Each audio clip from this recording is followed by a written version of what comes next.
This is the Lone Creator YouTube. We hope this video helps. You'll begin by making sure Garageband has permission to access the mic and files. This prevents recording errors later. Once done, open Garageband and tap New Project, then select Blank Project to control the layout. Next, set tempo, key, and time signature to match the song you want. This matters because Garageband aligns loops and quantizes recordings to those settings. Finally, pick your first instrument or audio track so you can immediately record a take. Now you'll record. Choose an instrument or audio track and perform a short test to set gain and avoid clipping, because consistent levels keep mixes cleaner.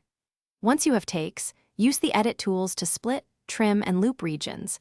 Make use of quantize to tighten rhythm without re-recording. Then arrange parts by dragging regions into order, layering drums, bass, and melodic instruments so the song's structure, verse, chorus, bridge becomes clear and easy to refine. Finish by balancing mix levels. Set volume and pan for clarity, then apply EQ and reverb sparingly so each element sits in the stereo field. Once satisfied, automate volume or effect parameters for dynamic transitions. This gives professional movement to your mix. When ready, choose Share Song Export and pick AAC or WAV quality, then save to files or send via AirDrop. If exports sound distorted, check master level and individual clip gain, reduce clipping and re-export. Thanks for watching.